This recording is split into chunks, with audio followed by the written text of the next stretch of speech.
So my name is Sarah Meckin, and I work for the Addictions Bureau at the Boston Public Health Commission. We're going to be talking about Narcan and overdose prevention today. Narcan or Naloxone is a life-saving medication that can be administered nasally via a spray that can actually reverse the effects of an opiate overdose. So this is one full dose of Narcan. These are all the 3 pieces that come in each dose that we give out at the AHOPE, the Needle Exchange Program. And the way that you put this together is super simple. I'm going to take the applicator and I'm going to take these 2 yellow pieces off that you see here. So the first one and then 2. And you'll see that there's a tapered end here and an open end with a needle, and that will allow this applicator to access the medication.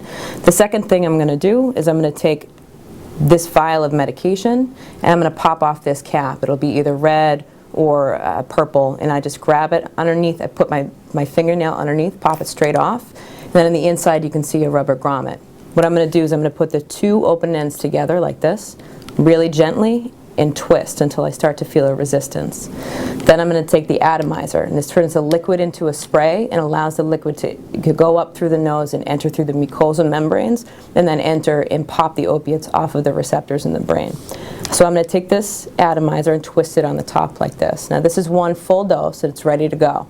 So what I'm going to do is I'm going to go ahead and administer it in a spray, half up one nostril and then half up the other, the whole thing.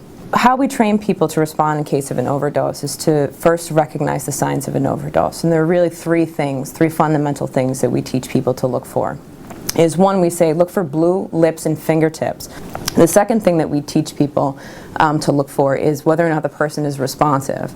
If I, verbally ask someone, "Are you okay?" and they're not responding to me, my next step is to go physical. So I'm going to give them a shake, really gentle shake. If they're still not responding to me, the last and final way that I'm going to know if that person is overdosing or not is I'm going to do a sternum rub. So I'm going to bring my knuckles up like this on my hand, and I'm going to rub hard and fast on someone's sternum or on their breastbone or underneath the nose if you can't get to this area.